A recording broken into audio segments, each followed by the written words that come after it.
I think that was extremely illuminating and helpful to us. I'm wondering, Richard, whether you would like us to go straight through to the next session? No, I think Or would I take it's important. I think it's important to take a few questions. Okay, very happy to do that. So, do you want to make a comment or ask a question? Very open to any content. Yes. I'm going to show off my new toy. If you have a question, I'm going to throw this at you. It will be more a reflection of my ability to throw it rather than your ability to catch it. So if you have any questions, sorry for interrupting. Is anyone going to be a pathfinder here? Yes, just a gentleman over here. Throw. Hey. Hey. Hey, Wes. You might just introduce yourself, actually. My name is Rick Officer. I'm from GMIT Norway. A question for Lewis.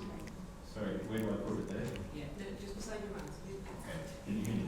Yeah. So, Lewis, you were mentioning the features of an evaluation system, and one of the things that I didn't hear you say was a 360-degree review that involved those being evaluated. It strikes me that you had a problem in 2013 with the disenfranchising the research communities that were being evaluated.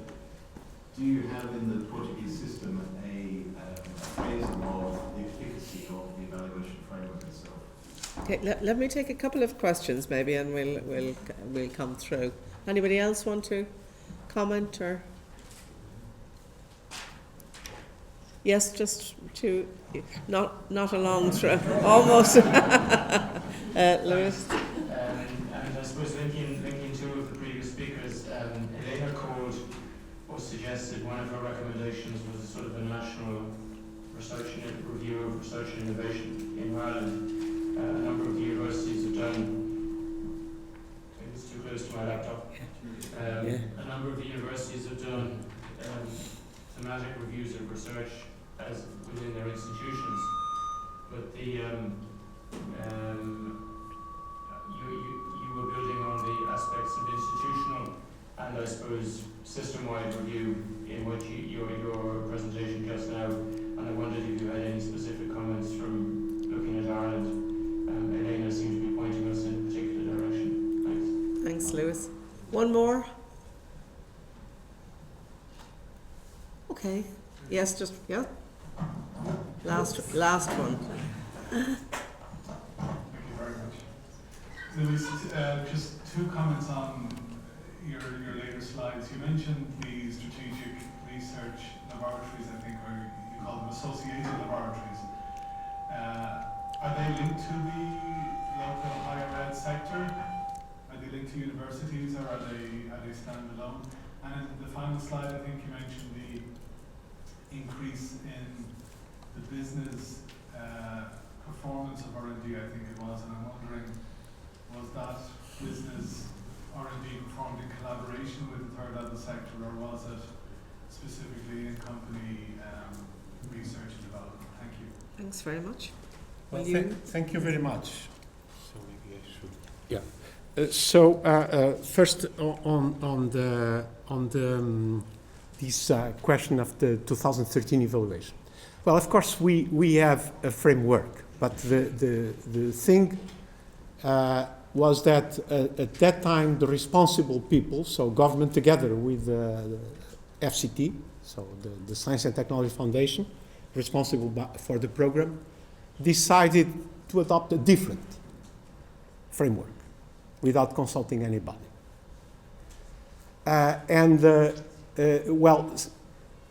There was actually a disruption of the whole idea of what the program was about, as a matter of fact. So when I mentioned that the idea was to discard support of half of the research units, even if rated good, was one of the items in the contract for the research evaluation exercise. There was another problem, which I didn't mention, but since you asked, I guess I owe you a little bit explanation. I was kind of avoiding this sort of detail. So it's the fact that there was the decision of, instead of making the evaluation under the responsibility of the Science and Technology Foundation, the Science and Technology Foundation outsourced it to a foreign institution. And that was the European Science Foundation, which you may know has no whatsoever experience of research evaluation of research institutions. No record of that. So this was probably their learning opportunity, and there were problems with everything you can imagine that can happen wrongly on evaluation. Choice of evaluation panels, the no site visits to all. I mean, the whole system was completely disrupted, and that's why there were those reactions. So somehow we look at it as a bad night that we have, and somehow are trying to recover what we think are good evaluation. I'm talking about that from two points of view. One as former responsible for parts of this, but also from the point of view of basically member of the research community nowadays. Now the other thing. So the idea that the university, of course, run their own, some of them at least, their own research reviews, and how it relates and what kind of comments can be done. Well, I don't dare to make any recommendation or suggestion for Ireland, as you called, because I don't know enough about that. But what I can say is that we need to have systems that look in a systemic fashion, a wide systemic fashion, to all the knowledge system. And if you somehow look at this compartmentalized by university, you are losing a very important part of bringing things together, especially if you allow the evaluation units to be across traditional institutional boundaries, like we do. So I think this is a very important factor on favor of this kind of approach. And well, from the slides of Elena Nazaré, I probably guess that probably the idea of having me talking here has a little bit to do with showing this example from this perspective. Now, the other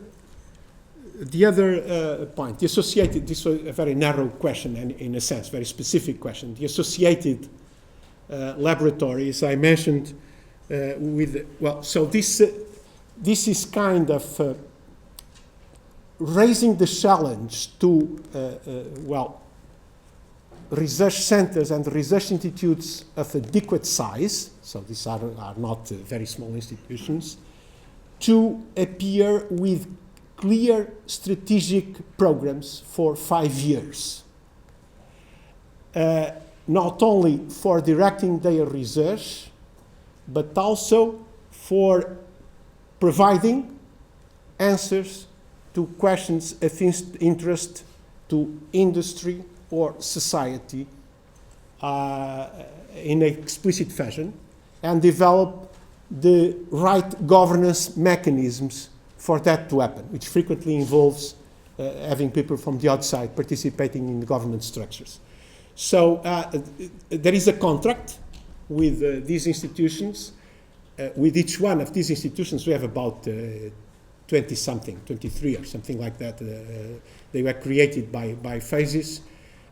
They are not standalone in the sense of having, so they pop up from the wide university system. So higher education plus not-for-profit organizations close to higher education, and sometimes innovation and technological center related to those organizations that group together to create one of these associated laboratory.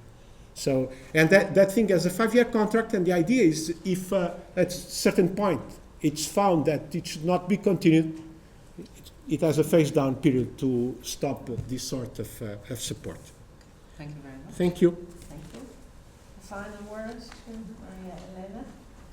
Well, not really a final word, no, but I dare to say so. But a comment on why I mention this systemic evaluation of research. It's because I saw the impact that this sort of evaluations carried periodically and with panels from above had on the creativity and on the performance of our own institutions. Because at least these excellent units and very good units would have funds for, if they deserve it, funds for maintaining their equipment during a period of 5 years, so there was some stability on all this. And we could also develop strategic long-term projects, 5-year strategic plan involving different institutions. And if in that case of strategic plans, that of course were of national interest, because at the end of the day, FCT has some sort of control necessary. But the fact that we were bottom-up, challenged to create a strategic plan for 5 years, it's in itself a good thing that I dare to say it would also help Ireland. Because indeed you have an excellent research system, but not a system. You have excellent research, but not a system. You have actually research performing universities, and we both know where they are. We have visited, we have colleagues there. But perhaps that's how I dare to mention these systemic evaluations. Not that our example is the example, is one example. They work in our case and not in that. So thank you again. Thank you to our speakers.